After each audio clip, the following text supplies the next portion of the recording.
tababarayaashin markii hore kusoo dhawow Astaan Sports sanadkan waxa bilaabmaya horyaalkii kooxaha heerka koobaad iyadoo sanadkii dhow toolaad qayb ka ahaydeen sanadkan aad ka soo muuqateen balqaab nooceed ugu diyaar garoodeen ka wasaaradda ganacsiga ahaan tartankan kooxaha heerka koobaad bismillaah ugu horeyn ilaahay baa mahad leh aad baan idinku hambalyeynaa horta inaad noogu timaadaan garoonkan ku almiiteynayno ama training ku qaadanno wasaaradda ganacsiga hadaan nahay haddaan ka warramo qaabkan ugu diyaar garoonay tartanku waa qaab la mid ah qaabka naadiyadu ugu diyaar garoobeen haddii aanay kaba sarreynin waxaan muujinay muddo imika training fara badan oo culays saarnay ciyaartooyga annagoo ka duulayna inaanu sanad ka noqono haddii la yiraahdo sanad ka duwan sanadkii dhawaa sida aanu ahayn marka diyaar garow fiican baan muujinay sanadkan kooxdaadu waxa ka tagay mid ka mid ah weeraryahanada caasimada Axmed Carabo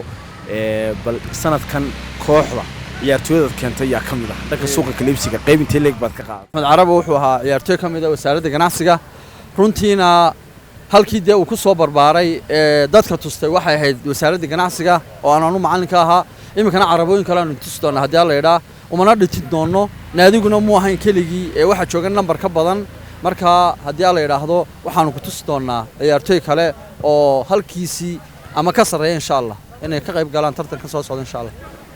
sanadkii dhow toole kooxdu waxay ku dhameysteen kaalimaha dhexe adigu sanadkii hore seasonkii hore aad leelinaysay seasonkii dambe kama soo muuqan bal xageed ku maqnato waxaan ku maqnaa horta kooxdu intii hore si wanaagsan bay u bilaabeen tartanka laakiin intii dambe waxaad ka moodaysay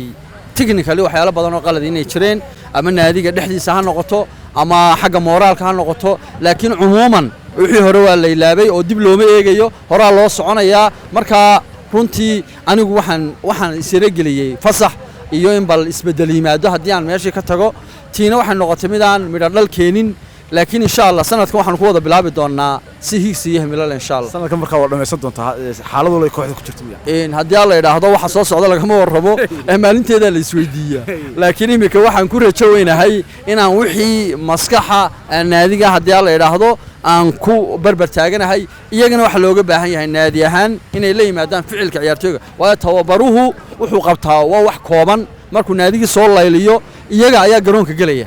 marka hadda sida iyagu resistance-kooda iyo awoodooda u isticmaalaan ayaa sumcadda tababaruhuna ku jirtaa marka iyagana waxaan ku dhiirinayaa inay dadaalaan oo juhdi badan geliyaan tamartoodana ay dul dhigaan tartanka haddii la yiraahdo xaaladda markaa timaadee kalena maalinteeda iska wareysan doona haddii la yiraahdo laakiin waxaan ku rajoonayaa ugu dambeyn horyaalka rajaynta leeg baad ka qabtaan inaad sanadkan ka muuqataan kooxaha ugu sareeya ma jirto koox